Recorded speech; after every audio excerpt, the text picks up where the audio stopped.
Welcome, my YouTubers. Sophia Narwitz called me out, so I gotta show her what I can do.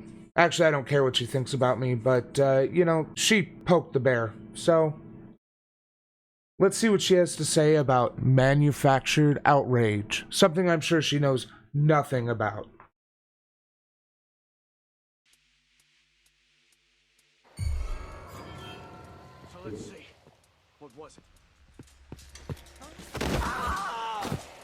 Modern game journalism is broken. Regardless of what your own political and ideological views happen to be, there's no denying that the medium has become a largely one-sided affair. Almost all of the major gaming... So, I do agree that game journalism is a pretty big joke at this point in time. It's largely about whatever is... it's about clickbait. But this is not something unique to video games. This is something that all media is suffering from since, well, they moved online and then ad block was invented, so they couldn't make as much money off of it. Actually, that's a little bit out of order. They started going to clickbait because they made their money not on people actually reading and enjoying their product, but because they just got money from advertisers, from people seeing the ads or clicking on the ads. So the idea is you get more people in to view the content, more people will click on those ads, and you get more money. This started falling apart once ad blockers became so ubiquitous. This is why you see a lot of sites that we detect you're using an ad blocker. Would you like to disable it, or would you like to go to another website? Type thing. So this is not something unique to video games, and this is definitely the fault of capitalism. But let's see what she has to say about it, because I'm guessing she's going to blame the SJWs or liberals or leftists of some stripe. But let's hear her out. Websites have become mere images of one another. There is very little in the way of diversity when it comes to thought, and anyone who doesn't walk in lockstep are deemed enemies to be destroyed. That may seem hyperbolic, but just look at what happened with Colin Moriarty and Chris Ray Gun after their PAX panel was cancelled, or even their treatment beforehand. I won't rehash the events here as that will be its own video soon enough, but Kotaku's reporting was horrible, and few within this industry came to their... Okay, I'm not familiar with a PAX panel being...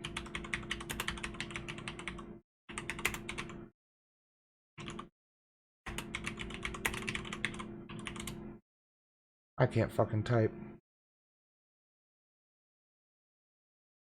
Okay, so this is very likely the article she's referring to. It's on Kotaku. It's about controversial hosts live podcast. Seattle Gaming Convention PAX West has canceled a planned live recording of the Sacred Symbols Gaming podcast, hosted by politically controversial commentators Colin Moriarty and Chris Ray Gun Maldonado, that was set to take place at the show on September 2nd. It hasn't yet given a reason for the cancellation, which has caused a great deal of debate since the news.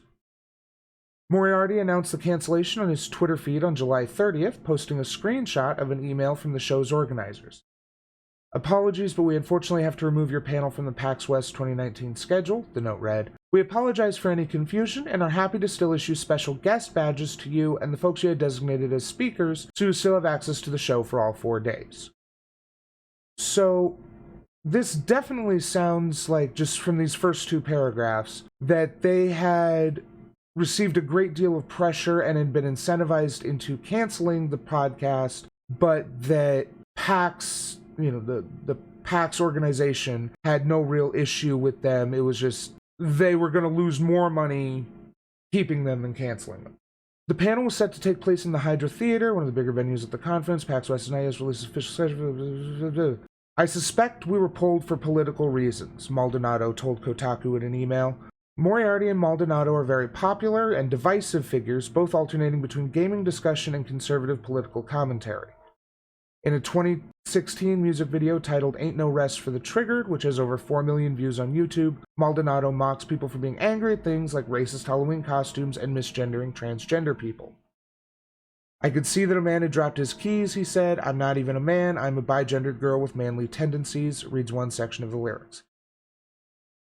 Yeah, so Chris Reagan, I don't know jack shit about Moriarty, but Chris Ray Gun, I know, seems to have changed in recent years. He's, or recent months, I should say, months or years these days. If we go to Chris Ray Gun on Twitter,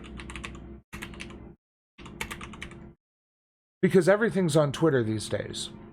Comedy Man with Too Many Podcasts, this is arguably just a Halo fan account. Oh, he took it out. He used to have BreadTuber in his title, I think as a troll. Here he is being agreeable with society just to be his most controversial. But if we look at his videos, and I don't really follow Chris Ray Gun, but I follow people who follow Chris Ray Gun, like Xander Hall, and supposedly Vosh is supposed to be talking to Chris Ray Gun soon, which, I mean, indicates to me that he's either on the Hunter Avalone path or the Shoe on Head path, one of the two. So, if we look at his recent videos here, I mean, just looking at the titles and stuff, it looks pretty fine. Certainly nothing like, and I'm not going to try to, see, is this about, yeah. This is about the extra credits drama from about 8 years ago where he seems to come down on, not too surprising there. So, yes, Chris Ray Gun is a controversial figure, but to continue to describe him as conservative, I think is, from what I have seen and heard about him, incorrect. So, and that's, okay. Was part of Kinda Funny, a gaming media company he co-founded. He left the company after making, then defending, a joke he made on International Women's Day about how women talk too much. Moriarty has long espoused political values that are somewhere between conservative and libertarian. Since leaving Kinda Funny, Moriarty has done interviews on shows like Glenn Beck, Dave Rubin, and Joe Rogan. Okay. So, right-wing grifter. Gotcha. He also created a Patreon called Colin's Last Stand, whose content is often more overtly political, like a recent anti-labor episode that criticized efforts to unionize the video game industry. He doesn't support Donald Trump and said in 2016 on Facebook that he left the Republican Party as a result of the president's ascension within it. He currently supports Democratic Congresswoman Tulsi Gabbard for president. Okay. So, for what some call exhibits a disdain for what some call political correctness and others call progressive values. Finally, able to reach him for comment after publication. I've included his replies below. Shortly after publication, touching on many of the same points he previously articulated publicly regarding his suspicions about why PAX pulled the Sacred Symbols podcast panel without explanation. Panels because we were widely disliked in the industry. Yeah. Okay. So yes, there are issues, and some journalists have a overlarge amount of power in the political or in the game journalism sphere.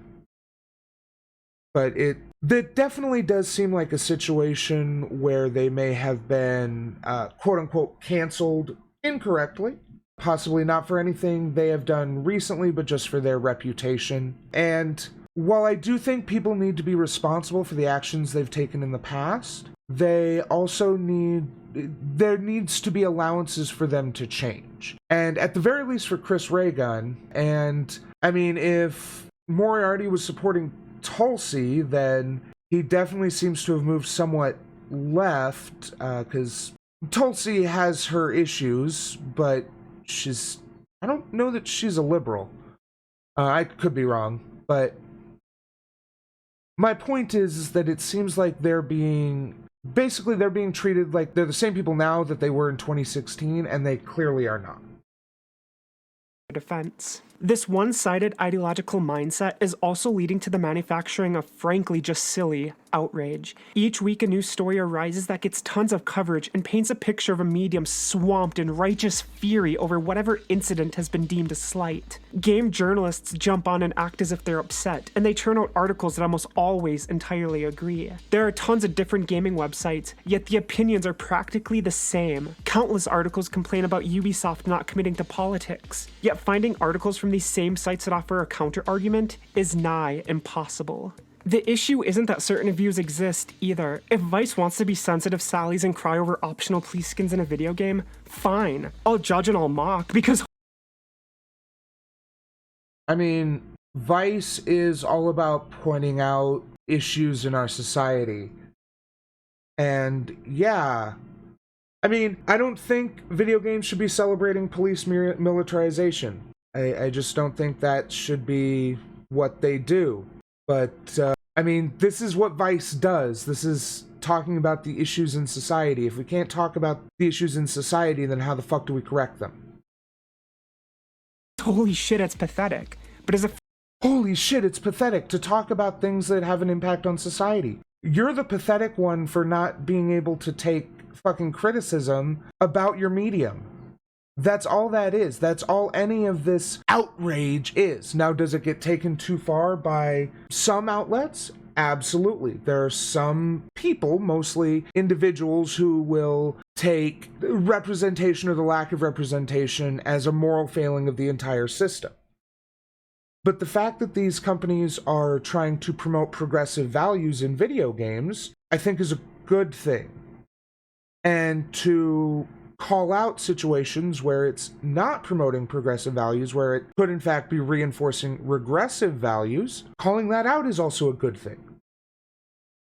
So while I agree in general that there is a manufactured outrage among the video game journalism community, I don't think it's what you think it is, Sophia. free speech absolutist, I defend their right to be idiots. But the problem arises that they don't do the same. As I've reported on multiple times before, and as I see how my own boss over at Colin's Last Stand is treated, or even how I myself get treated, modern game and tech journalism does not allow dissenting opinion. This extends to the creation of games as well. At Arcade, this is something a lot of right-wing people do. A lot of these proto-fascists will do. They will tell you that dissenting opinions aren't allowed. When, no, the issue is that the specific dissenting opinion you're expressing, we know is bad. Or it tends to reinforce bad things. So it's not that any dissenting opinion is disallowed. It's that it's only your dissenting opinion because your dissenting opinion is specifically something which reinforces bad outcomes, or causes bad outcomes. See the difference? Sophia Narwitz is a big fat scare quotes here, games journalist, senior writer for NicheGamer.com, formerly senior writer, NicheGamer.com, and primary writer for Colin Moriarty's side quest content over on his own YouTube channel. So this is her sharing her own investigative journalism, video editorials, game reviews, first impressions, previews, and much more. Now, the reason why I call her a right-winger proto-fascist is not just because of what she says, although that's enough, but she also writes for RussiaToday.com. So, yeah. Not saying everyone who writes for Russia Today is a proto-fascist, but so Ruby Aries, I did a video on Sophia Narwitz like a month ago. I did a stream on her and then edited that into a video about a week and a half later. And on Thursday, she finally became aware of it. And basically, yeah, said it was shit. And I should swing harder, she can take it. So we're swinging harder. Kane Studios, right-leaning employees feel the need to avoid following certain people on social media lest they irk their fellow employees. And so we now have an environment where mainstream coverage is washed. Yes, this is something I actually would agree with. I think that and maybe it is on Twitter, I haven't played around with the settings, but I feel like public follow lists should be opt-in, not, if it currently is, opt-out. That said, there are a number of people who have kind of been found out by looking at their Twitter followers. You see people like Ethan Ralph or Nick Fuentes or Sargon. Well, Sargon doesn't officially use Twitter anymore, but any of these alt-right, doorway to fascism, if not actually fascist people, you see they're following them and that raises questions. But I do think that if you are creeping a coworker's Twitter and you see they're following one of these YouTubers whomst is bad, then maybe that's time for a conversation, not automatic condemnation. Because this is the problem with the alt-right pipeline. This is exactly the issue it creates, is that you can watch a Sargon of Akkad video, especially 3, 4, 5 years ago, and not see any politics in it unless you're looking. Now, this is important because that is how they snare you in. That you go from watching like Chris Reagan video game show. That is how the alt-right pipeline works. If you haven't watched any of the umpteen videos on it, in brief, the alt-right pipeline is that you start with Chris Reagan or Sargon of Akkad or one of these other surface level people, these anti-SJW YouTubers is where a lot of, yeah, exactly. You go from Steven Crowder to, you know, Sargon to Fuentes, and then you are, Innuendo Studios did an excellent job explaining how this works like an onion, that there are different layers, and each time you fall deeper in, it's harder to get back out, and that's how they get people into the alt-right.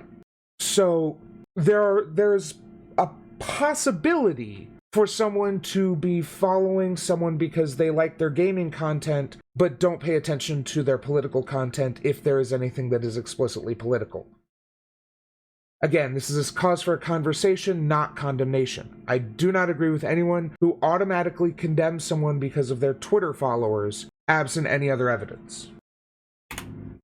Free of anything but a single, unitary point of view. Take, for example, a recent controversy involving the newest Overwatch character. Coming in as the 31st playable hero, Sigma is an astrophysicist who has turned insane after experiments on the power of black holes negatively affects him. Now, I don't play Overwatch, but in a game that features a talking gorilla and a hyper-intelligent hamster controlling a mech, this backstory seems pretty on point with the rest of the absurdity that is the game's lore. It's hard to argue otherwise. Unless, of course, you're a modern-day game journalist. Not long after Sigma's reveal, the media threw a fit. Why, I hear you ask? Because he stigmatizes mental illness. That's the gayest shit I ever heard. Okay, so does anyone know exactly what this controversy is about? I don't follow Overwatch. I don't really give a shit about it. What did she say the name of it was? Reveal, the media threw a fit. The absurdity that is the game's lore. Don't play Overwatch, but in a game that features the first playable hero, Sigma is an Sigma. Okay.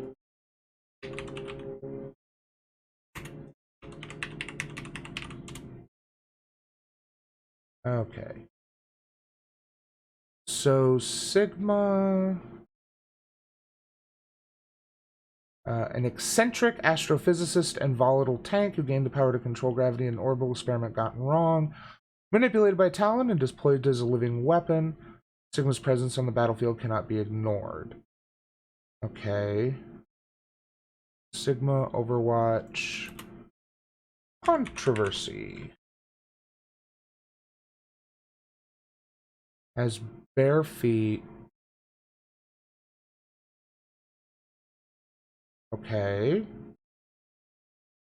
Is now playable. A much needed addition to the game. Sigma is a tank that is gravitated.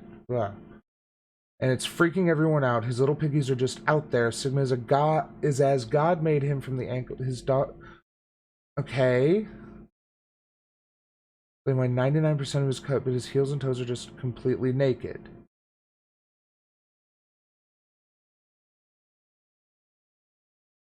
Okay, yeah. But he's a gorilla, yeah.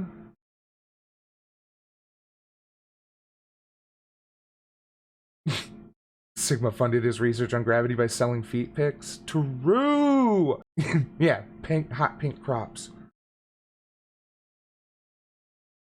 Sigma breathes through his feet. Okay, this just seems like not really a controversy, just some people found it kind of weird. And it is kind of weird to have a character who is in a shooting game like that not having shoes on. Like that is true. It's a very deliberate artistic choice to do that. So is there a reason? The fact that they haven't, that at least as of this in July of 2019, okay, Sigma's stigma. Okay, pre-release 031. Many people are concerned with the stigma he may bring to the issue of mental health. As a mad scientist, a mental patient brings... Okay. Okay, yeah. We decided to keep the feet bare to sell the asylum look a bit more. In many institutions, patients are not allowed to have shoes because they might cause harm with the laces. While Sigma isn't necessarily in danger of that, we felt that having no shoes helped draw that connection. Okay. So yeah, now I can see where the controversy comes from. And again, this is not sensitive snowflakes freaking out. This is people asking if using a mad scientist and mental patient in the same trope, same character, if that is a good idea for representation, and it is objectively not. I mean, if they wanted to do that, they could do it. They'd have to be a lot more sensitive than this. This just feels like... I mean, this is... As far as bad representation, there is so much worse to get mad about. But she's picking this because it's a nothing controversy. Not long after Sigma's reveal, the media threw a fit. Why, I hear you ask? Because he stigmatizes mental illness. Keep in mind, some media outlets, maybe threw a fit, talked about it, from what I saw there. Because it's a genuine conversation that needs to be had. But it wasn't this burn it all down controversy like, oh, say, a real controversy like the Star Wars Battlefront 2 loot boxes that got international judicial attention. That's the gayest shit I ever heard. Polygon, Kotaku, Rock Paper Shotgun, Screen Rant, VG247, and even Cracked. Whatever, to stay relevant, I guess. Who the fuck reads Cracked? All jumped on the bandwagon to concern Kotaku, Rock Paper fit. Why, I hear you ask? Because he stigmatizes mental illness. That's the gayest shit I ever heard. I hate that fucking clip. I'm sorry you had to watch it 3 times. But Polygon, Kotaku, Rock Paper Shotgun, Screen Rant, VG247, and even Cracked. I love how she's claiming that the issue is that they all freaked out about this, and not just that they all wrote articles to get clicks because it was a contentious topic. This is exactly like there's a major bombing in Italy, and CNN, MSNBC, Fox News, all the usual suspects write about it, and someone's like, well, of course the media made a big deal about it. All these sites wrote about it. Yes, of course they did. It's a contentious topic. They want to get clicks. And some of them, like Rock, Paper, Shotgun, are a little more progressive, and so they're going to go ahead, and also they have a tendency of writing biased media. Like, they make it clear that they are not trying to be totally unbiased. They let their writers, inject themselves into the article so they can show, they are allowed to show some bias. But it's a bad thing for these companies. Whatever, to stay relevant, I guess. Who the fuck reads Cracked? All jumped on the... I mean, that is one thing we can also agree on. Who the fuck reads Cracked anymore? Bandwagon to concern troll his depiction. In their eyes, he is a dangerous trope, and his existence would cause harm. VG247 even calls for his story to be retconned, and they have the audacity to... Yes. This is what journalists do, is calls to action. Like, if you disagree with what is happening, and you're a journalist, you kind of have a duty to at least suggest something people could do. I mean, obviously there are laws you have to be careful of not to promote political violence or what have you. You can't tell people to bomb City Hall or something like that. But suggesting that Blizzard rewrite the story and redraw the character so that it's not reminiscent of mental patients? That's a perfectly reasonable thing for a journalist to suggest. It's funny, you yourself are a journalist, and I know I said big scare quotes journalist earlier, but I will officially apologize for that. you are a journalist. I don't agree with your journalism, but you are a journalist. Do you never make recommendations when an organization does something you disagree with and you're reporting on it, or are you just completely unbiased and factual? Because we know that second part's not true. To call gamers entitled? Okay. Now, as someone who over a decade ago in my late teens and early 20s actually spent a decent amount of time in a closed psych ward, I can assure you, this fictional video game character is not hurting anyone. I mean, come. I'm not going to make any jokes about her being in a psych ward. They're ableist, and frankly, there's enough meat on this bone. Come on, Sigma floats and he makes use of black holes. In a universe, need I remind you, that has a talking gorilla. Only a complete Nimrod would equate his depiction to that of the real world. So... Except that the artist explicitly said it was to evoke that idea of mental patients in a mental ward being barefoot. I didn't think anything about mental patients when I saw he was barefoot until the artist mentioned it. You know what would have been better for Blizzard? It probably still would have led to some controversy because it's kind of weird, but just say, oh yeah, he's just one of those guys who just hates wearing shoes. Like, my mom is like that. She will, if she can have an excuse to not wear feet coverings, she will do so. So making him one of those people, is it kind of weird? Sure. Is it ableist? Hell no. Is it a unique character trait? Absolutely. So this could have been even more of a nothing than it is. Because I agree, it is promoting negative attitudes towards mental health or reinforcing negative ideas about mental health. But it's such a nothing controversy even in the grander scheme of video games. But her focusing on it is a little ridiculous. I'm only focusing on it as long as it is because I didn't know enough about it, and I don't trust her to give us all the facts. Game journalists. Fatality. Their reasoning is that by using common iconography often associated with insane individuals Their reasoning is that by using If you're making edited content and fuck up a word, do another take. common iconography often associated with insane individuals across a wide variety of entertainment mediums, he stigmatizes mental health and inevitably will push people not to seek help. Sigma, more like stigma, am I right? Yeah. This is gonna be that same fucking clip, isn't it? That's the gay. Yeah.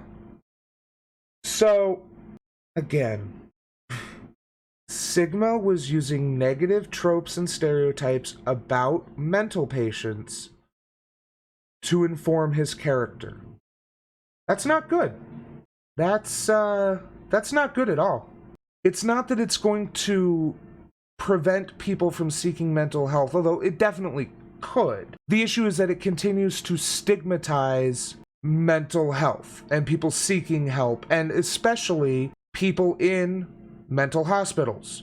I mean, I've known people who have spent time in mental hospitals. The dehumanization that happens there is disgusting, and using tropes to create a character to deliberately evoke those attitudes, those ideas, is disgusting. Shit I ever heard. As expressed earlier, I'm not opposed to the existence of this line of reasoning. I disagree with these conclusions, but it's a topic that can be discussed, no doubt. I'm sure I have people watching this video who disagree with my own point of view, and I acknowledge, understand, and accept that. I respect. The thing is that the discussion happens on social media and in the comments. If you disagree with a journalist's take, you can't expect them to come and argue with you. I mean, maybe small journalists will. But someone who writes for Kotaku or Rock Paper Shotgun, you know, maybe they'll respond to your comments, maybe you can tweet at them, you know, maybe you can get a dialogue going that way. But you are trying to drive out ideas you disagree with so that only your ideas are left. Whereas I'll cop to it. I'll bite the bullet on that. That's what progressives do too. But it's because we can demonstrate your ideas are bad.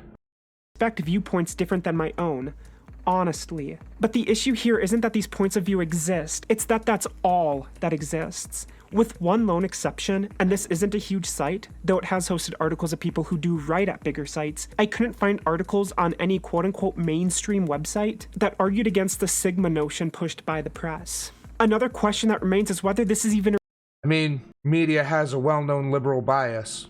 a real controversy. No doubt some soft souls are upset, but even Kotaku's article only cites 2 tweets, and one of them, as of Monday, August 12th, more than a week since the article was written, only has 5 retweets and 12 likes. That is an extremely low engagement rate for something a mainstream website is trying to levy as proof. Now, in the interest of fairness, the other tweet they cite has being a lesbian and Symmetra being autistic are details that show up once in promotional Overwatch stuff and never again, but Sigma, yeah. That's a real controversy.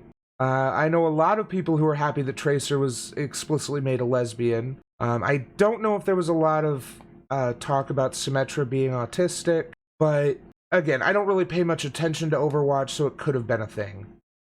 Has 1.2 thousand retweets and 3.9 thousand likes. But in the grand scheme of Twitter, that's still not a lot, especially given how one-sided this coverage is. Even the Screen Rant article cites Kotaku. What's the counter coverage? Sigma is alright?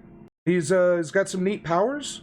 See, the problem is that you're attributing some sort of progressive agenda to really what is just, hey, Overwatch is hot, is there any controversies people are talking about? This new Sigma character, some people are talking about how he kind of negatively reinforces stereotypes about mental patients. Alright, run with it, whatever you can find. I mean, it's not like right-wingers are against showing 1 to 5 like tweets as support for their side.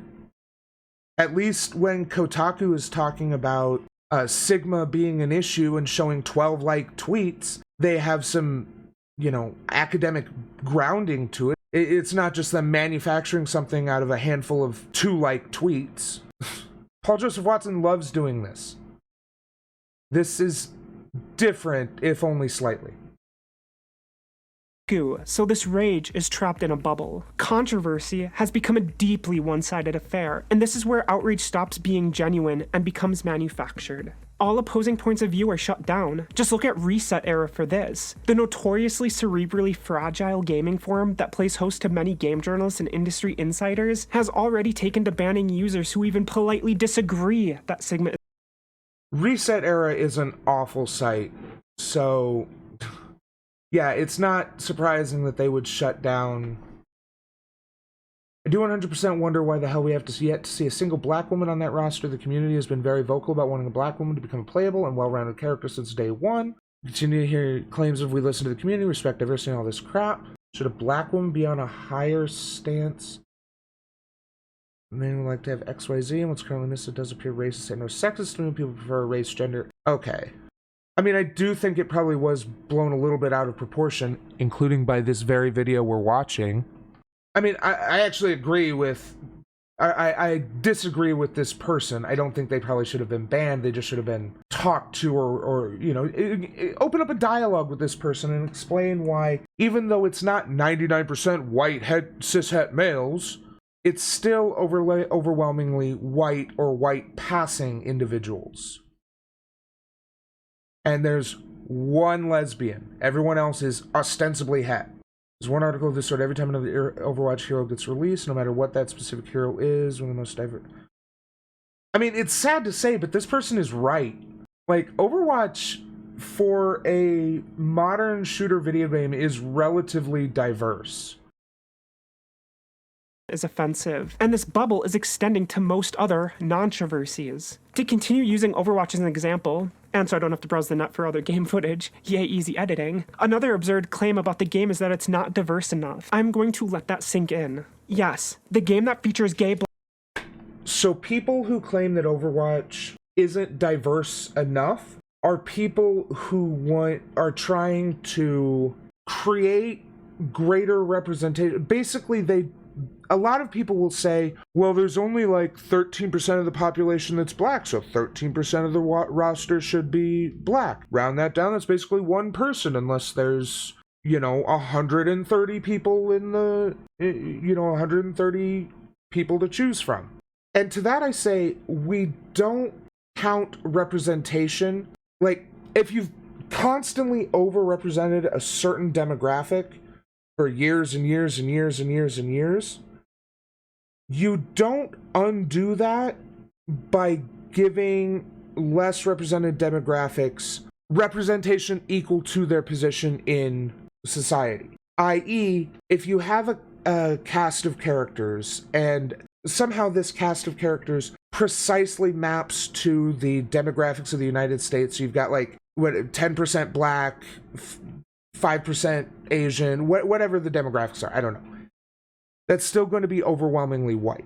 What a lot of people do, and I'm not going to disagree with this, although I think they sometimes go about it in less efficacious ways, is people who push for over-representation of certain marginalized groups in order to create a greater chance that someone from those groups latches onto them.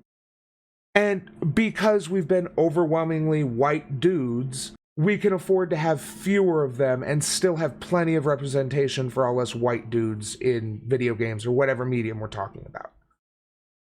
Again, there are good arguments for that. I think some people use some very poor arguments to make that case, but I don't disagree with it.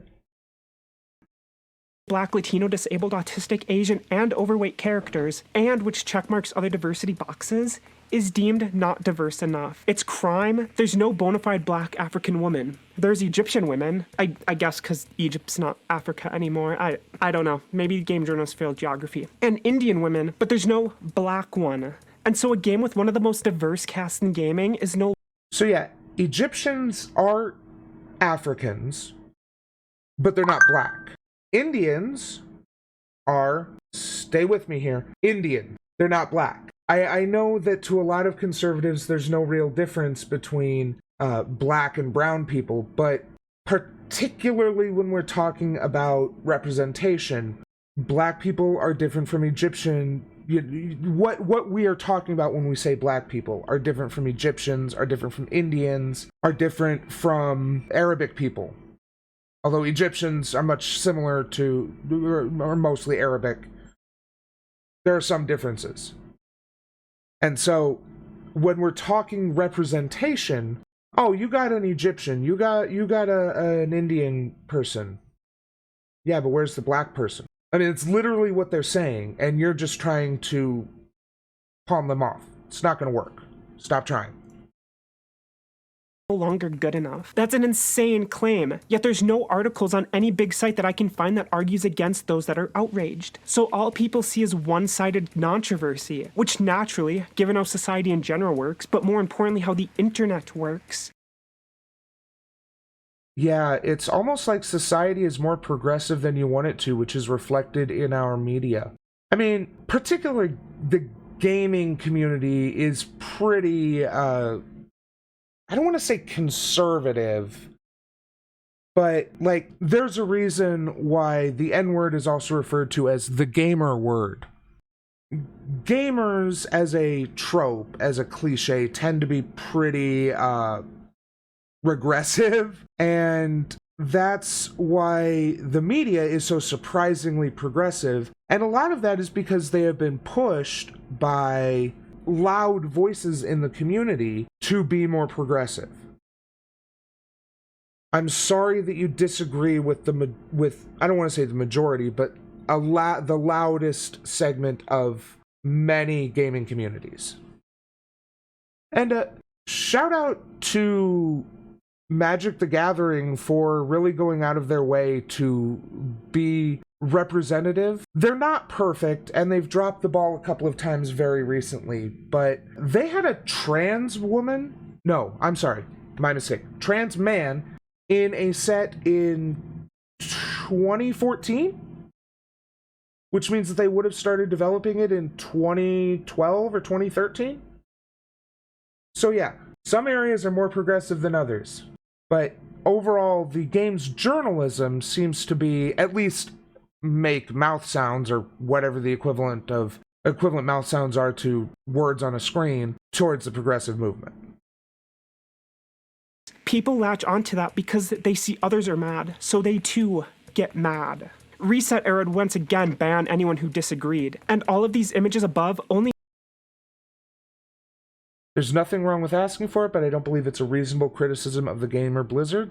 That's your opinion.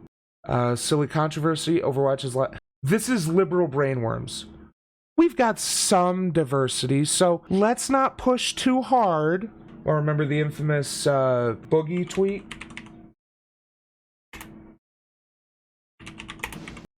Yeah, I agree entirely. Same-sex marriage is a human right, and everyone deserves a chance at love. Taking an extra 5 years to keep changing minds and saving lives might be worth it, though. Just my opinion. Some people died to get it done faster. You okay with that? I am not. Make it to page 2. I didn't have the energy to keep going in this thread. Look at these bans. This is the definition of a bubble. Yes, Reset Era is a hyper woke scold bubble. Even we on the left will agree with that. But it is not representative of the greater progressive movement. At least I certainly hope not. Dissent is not allowed, and game journalists are keeping the charade going with how they provide coverage. A sad echo chamber that reverberates with... I mean, yeah, it can get kind of tiring to hear people complain about, oh, another white dude. But when all you're asking is for a black character instead of the 19th white character, I don't think it's that unreasonable. I don't know who's ever done inpatient treatment. Yeah. 62 likes. 80 likes. Yeah, this is someone with a relatively popular opinion, but probably a small following. Relatively speaking. And yeah, have you never heard of slippers or hospital socks? Yeah. The idea of mental patients being barefoot is also a pretty old meme. They don't do that anymore because it's dumb. Only manufactured burst of rage. And yeah, I agree. Asylum is a bad word to use there. Balance is important, yet we get none. This has become an industry that has been taken over by ideological crime. And again, notice how she used a handful of articles at the beginning of this video, or well, the middle, to talk about how the gaming media was threw a fit about Sigma and his representation. And now she's going to tweets, conveniently with the likes and comments and retweets edited out, to talk about people being outraged. And yeah, individuals are going to be outraged by things all the time, and enough individuals express outrage, media is going to pick up on that. Do you not know how journalism works, especially in the social media age? That's strange. I'd think a journalist would be up on that. Crybabies who push out anyone who doesn't line up with their views. This is not healthy to discourse at large, and it is not healthy for this industry. Game journalism is stuck in a web. So I've talked briefly about this in the past, the idea of a constructed reality and consensual reality. And I didn't invent constructed reality. Peter Coffin introduced the concept to me.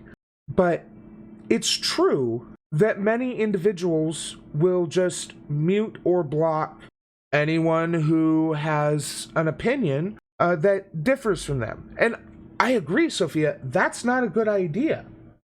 That's why I didn't mute or block you, or any of your little toady followers who came into my mentions. But it doesn't mean that that's what journalists do. And again, you're conflating individuals getting mad on Twitter, which there are two emotions on Twitter: angry and horny. Many people conflate the two. But if an individual gets angry on Twitter, if enough individuals get angry on Twitter, media outlets will pick up on that. And if they decide there's a story there, maybe because their progressive values agree that the representation is bad, then that's a story. You may disagree with it, but unless you're getting angry on Twitter, you're not going to change the story. Or, I mean, I guess as a journalist, you could write a different story and hope it gets picked up. And to be clear, I don't think it's a good thing that getting enough people angry on Twitter will change a story. But that is how it works. And it's not really the journalist's fault. This is definitely another thing we can lay at the feet of capitalism. Because the journalists say, hey, there's a lot of people angry about this. That means there'll be a lot of people talking about it. That means that if we can make our article relevant to it, we can get a lot of clicks. They don't care about whether it's a good story or not. Some journalists do. Many journalists do. But the websites, like the people who run the website who may not be journalists themselves, are going to request certain stories because they know it'll get them clicks, not because they think it's a good idea or bad idea or anything of the sort. As one final example, look to Spider-Man. Get it? Because he's a Spider-Man, and spiders have webs. It works on a lot of levels. Anyways, I better, continue with this recording, but... It works. No, stop. Do you get it? Spider-Man!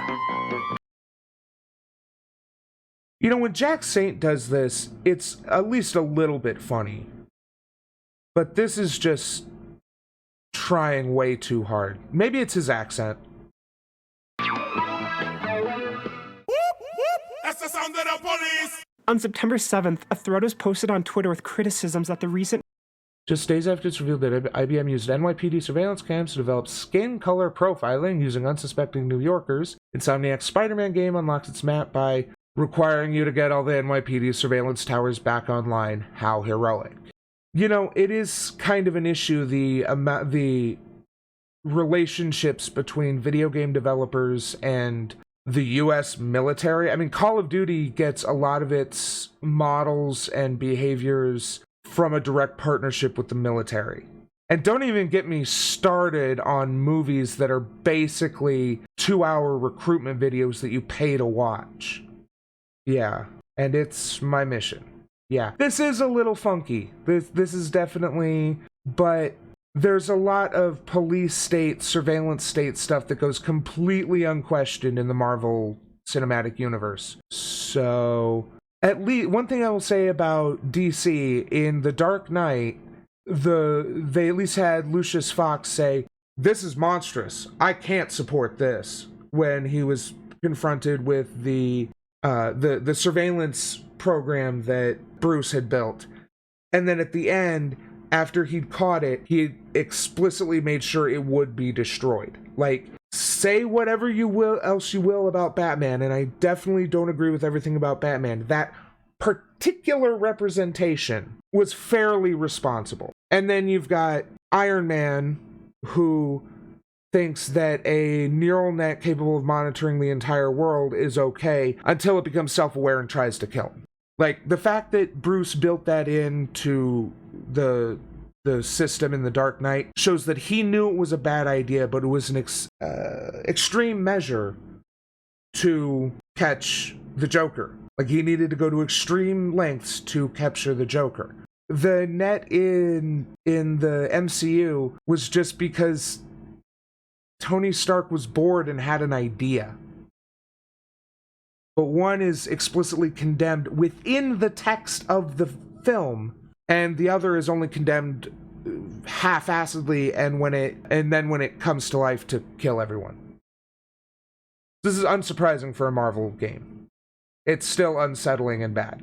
Again, I'm finding a lot to agree with her here, except for her overall message.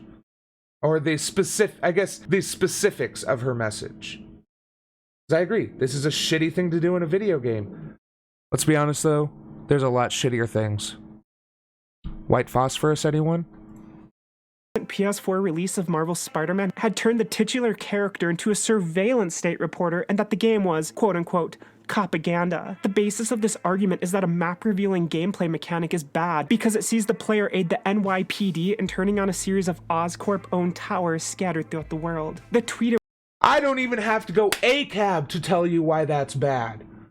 Oscorp, run by Norman Osborn, the Green fucking Goblin, Fucking ignore the NYPD. Fuck them. Let's assume they're all angels who always only catch the bad guys and are never overly violent, never stop and frisk. They're just perfect people.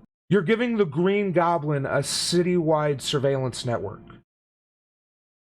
Like, seriously, we don't even have to go into why cops are bad or why surveillance states are bad. We can just point out you're deliberately, explicitly, and willfully aiding your arch nemesis. Why did they make them Oscorp? Was frustrated by the idea of private tech being used to aid the police. They even went so far as to draw real-world parallels to a then-recent story where the NYPD was caught using surveillance cameras to profile random New Yorkers. Besides the simple but obnoxious hacking puzzle that accompanied each in-game tower, this way of revealing the map is most certainly not new to gaming. As many gamers are all too well aware, Ubisoft at one point laughably made use of this trope so often that it even made it into their racing game, The Crew. Annoyingly, none of that seemed to matter. The fairly Wow, way to miss the forest for the trees. So the issue is that you're explicitly turning on surveillance towers for the NYPD and Oscorp. It doesn't matter that it takes the place of the, or they link ups in Watch Dogs and just overwatching towers in Assassin's Creed, whatever the towers were. Yeah, she's dead on there. This is a classic Ubisoft trope. But the issue is not the towers. The issue is that you're turning on surveillance cameras for the NYPD and Oscorp. The details matter, Sophia.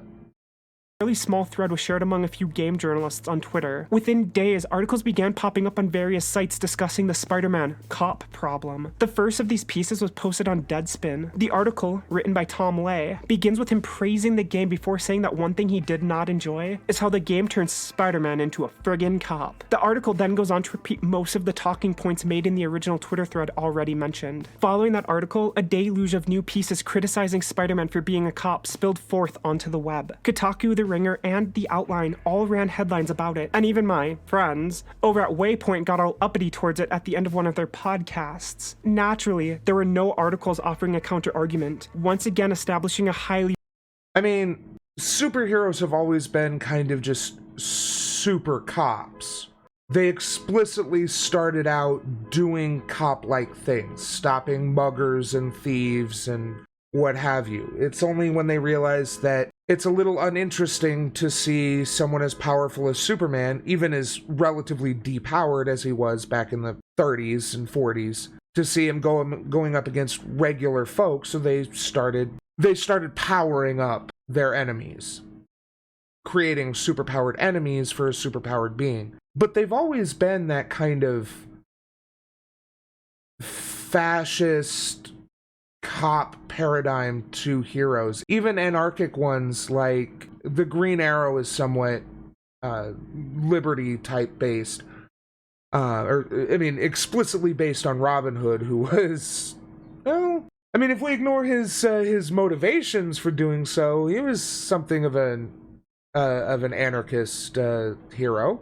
But yeah, I mean, Superman is basically a cop. Batman, basically a cop. Spider-Man? I mean, his origin story is literally him failing to stop a robbery. At least part of it. So, yeah.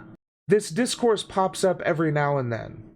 And if people took particular umbrage with the way the video game portrayed Spider-Man as a cop, then cool. This is good discourse. It's not automatically bad because you need to lick cop boots. The one-sided controversy, something that is happening time and time again. A person can easily argue that none of this matters. Spider-Man sold well and is highly revered. Overwatch sold well and is still played by many. Commercial success does not mean that it is a good thing. By the same token, lack of commercial success does not mean it's a bad thing. Just because Spider-Man sold well doesn't mean it doesn't have issues. The best-selling games ever have all had issues. Either quote-unquote real issues, such as poor story, poor gameplay, what have you, or so-called fake issues, as you would say, such as poor representation. Often enough, controversy doesn't really matter until the moments that it does. Blizzard removed a pose from Overwatch pre-release after a single person complained, which then started a snowball effect of faux out. Wait, after one complaint? I seem to remember this being a bigger controversy. Let's just try searching Blizzard. Let's see. Blizzard removing Overwatch butt pose. That should be enough. Okay, here's the article. Okay, Vol's butts, as those things so often do, an Overwatch player complained about one character's butt-centric victory pose, prompting the game's director to say they're removing it. When Overwatch's closed beta returned earlier this year, Blizzard added skins, emotes, and poses for characters. Among other things, fast-talking, faster-walking, time-travel demoness Tracer got a victory pose called Over the Shoulder. It looks like this. Okay. Hey, look, an ass. The past few days, the post has become a lightning rod for controversy. It all began with an impassioned argument from a player called Phipps. Here's a bit of what they wrote on the Overwatch forums. Okay. So is this Phipps an important Overwatch player? Maybe a high-tier streamer or something of the sort? Oh. This just links directly to the... Okay, so...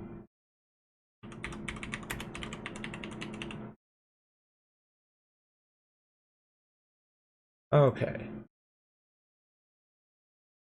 Blizzard was developing Overwatch for this one man and his daughter. Okay, so this is someone saying... So he doesn't seem to be a particularly important person.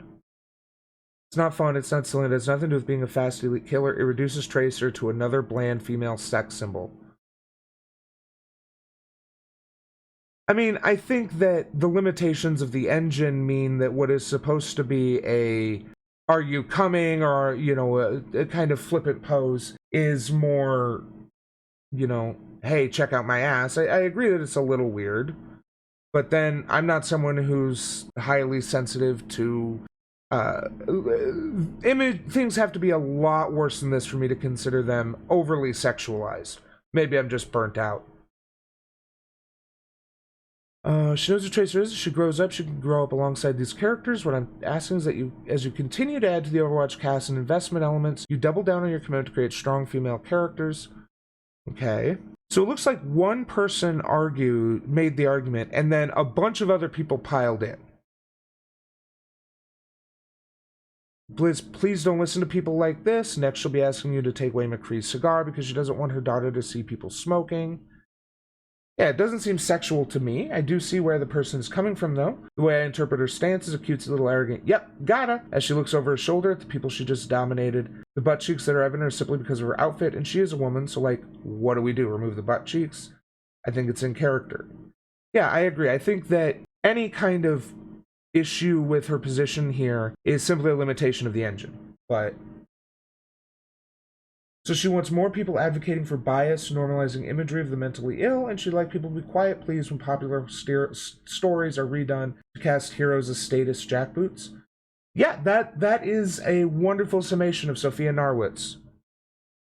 He said that Blizzard's plans to get rid of the pose will replace the pose. We want everyone to feel strong and heroic in our community. The last thing we want to do is make someone feel uncomfortable, underappreciated, or misrepresented. So... yeah, and only because of... this is an even better pose, clearly, of what they're going for, and doesn't have the ass cheeks. Okay. Kaplan, in a substantial follow-up post on the Overwatch forums, he noted the team already weren't entirely happy with the original pose, and have been making a new pose that we love and we feel speaks more to the character of Tracer. So this is a situation where they put something out, and... it caused a lot of controversy, which all gets blamed on this Phipps fellow. But it seems like he was just sort of the catalyst. And they didn't really like the pose anyway, so they changed it. Also notice that you probably can only see her ass in her default outfit. I assume this is the default outfit. This is the one I see most in promotional images and gameplay and shit. So the image they showed in that article didn't show off her ass cheeks. So without showing off the ass cheeks, there's nothing sexualizing about this pose. This is people tilting at windmills. The people who thought this was too sexualized. But if the team didn't like it, sure, they can replace it. They didn't even need a reason. Outrage. Mortal Kombat 11 removed Johnny Cage's okay hand gesture because of the absurd notion that it's a white supremacist or Nazi. I agree, this was too far. This is way too much kowtowing to Nazis and their adoption of that as a symbol. But of course, she has to make it seem totally ridiculous that the OK symbol was a Nazi dog whistle. Again, I've talked about this before. You have to look very carefully at context, and I don't think anything about Johnny Cage would lead you to believe he's a Nazi, but so many people think that anyone who uses it is a Nazi that stupid controversy, but there's a lot of controversies that are just fucking stupid these days. Hand gesture. An optional skin in the recently remastered Crash Team Racing was renamed after Reset Air and its ilk cried racism. It was a... Yeah. Calling a skin for a brown person, even if they are a mouse thing, watermelon? That can definitely be called racially insensitive. I mean, I'd need to know a little bit more about this character, but... hoo boy! She does seem somewhat, coded, shall we say. Summertime skin for a character named Tana, and it was called Watermelon. Now, I don't know about you, but I don't think black people every time I see watermelon. Kinda makes you wonder who the real racists are. No, but watermelon is often used as a dog whistle, and especially if the person is somewhat racially coded, as, again, I think she might be a little bit, especially with a name like Tana. Yeah, I think I can make a pretty solid case that this, just from these two images, that this character is somewhat black coded.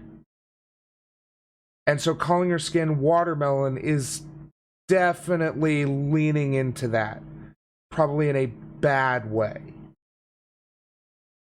Likewise, once again, Reset Era and their ilk also got the quickest of animations removed from Smash Bros. Ultimate because it was deemed offensive to Native Americans. And all that is only what happens out in the open. And my very... What was... Did they describe it? One of Mr. Game & Watch attacks showing off is referencing offensive depictions of Native Americans. Alright, I gotta see this. Mr. Game & Watch offensive attack? Okay. I don't want to read the discourse, I just want to see what the attack is.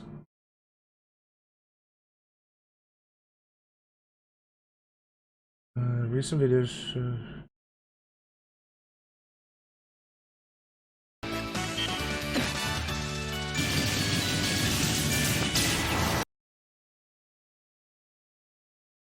Over the weekend, compiled these concern. Okay.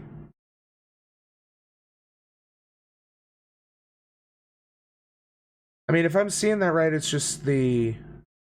Oh, wait.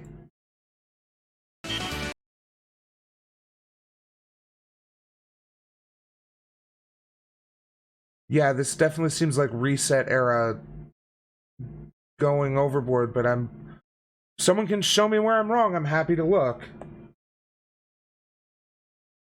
Oh, removes the feather from the silhouette. Okay. Yeah.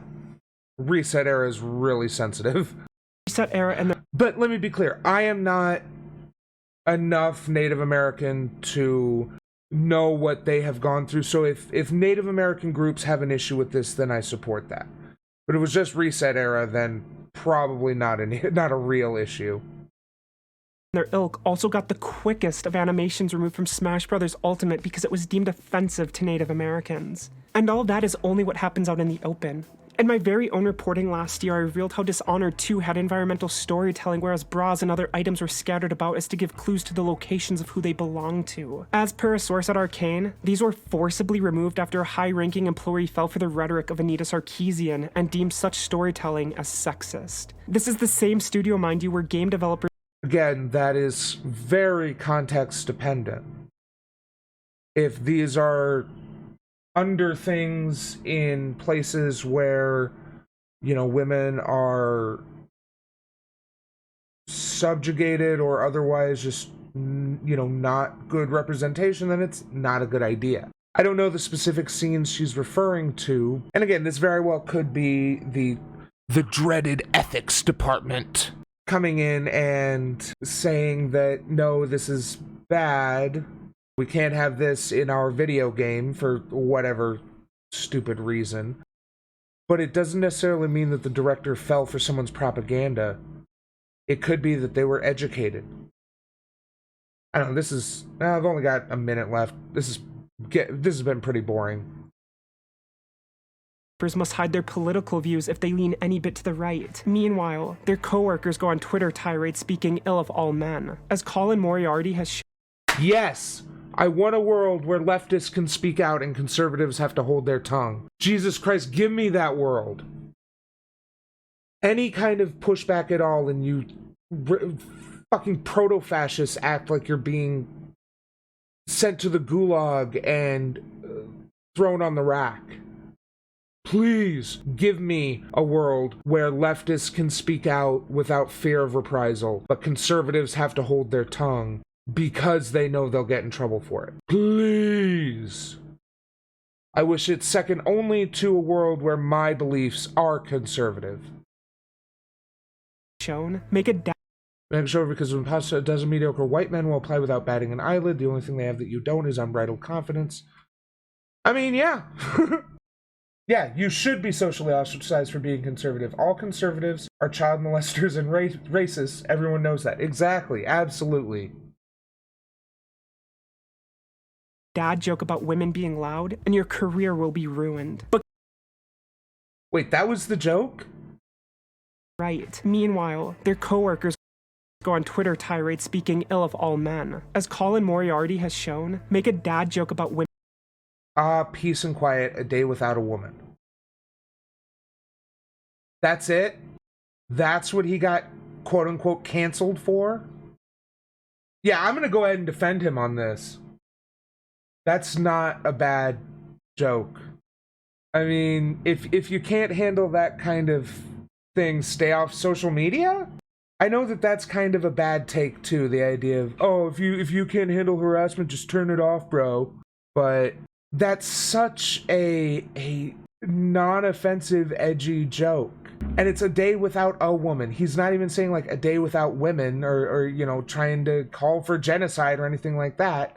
He's just making the admittedly somewhat sexist argument that women are loud and cause drama. I mean, that's a trope a lot of women play into. So, while I agree this is not a great joke, I don't think it deserved being canceled over. I mean, I don't know, maybe he's got a history of other yikesier comments, but this is nothing. Women being loud, and your yeah, slightly sexist, but pretty, I mean, like, I think she hit it bang on. It's a dad joke. It's exactly the kind of joke that, as Ollie Thorne, Philosophy Tube, said, your dad would make. Yeah. This is not some hyper-misogynist trying to hide their power level. This is someone playing into the societal trope of women are loud and drama magnets. Which is a bad meme, but, you know, forgive him for playing into a standard trope that Hollywood uses all the time and no one talks about. Well, that's not true. People do talk about it, but they don't try to cancel movies over that. I don't know.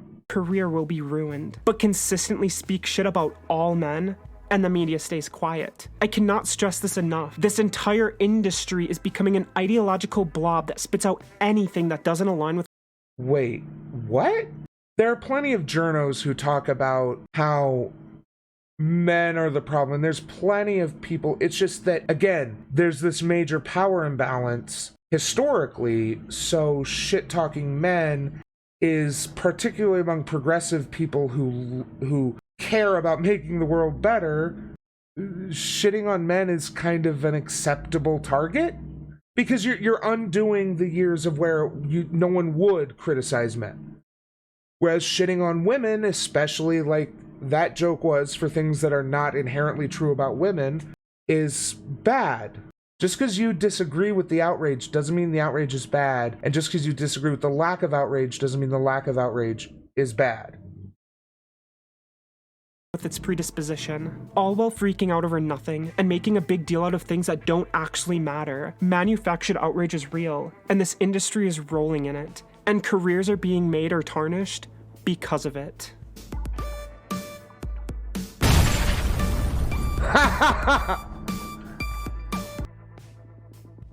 As an independent content creator, I need all the help I can get to grow my channel. So if you... Alright. So I agreed with her on more than I thought I would, but less than I'm sure she wants people to agree with her on. But yeah, that was basically just an 11-minute video saying that she disagrees with progressive politics and how many in specifically game media agree with and express progressive politics. So, sucks to suck, I guess. And Sophia, if you disagree with this one, I'm happy to talk to you live. So, I know I'm just a little 12-sub nobody, but, I mean, you saw fit to call me out on Twitter, so if you got something to say, I'm here to listen. Hey, thanks for watching. Hope you enjoyed the show. If you liked it, like, share, subscribe, and leave a comment. Thank you. See you next time.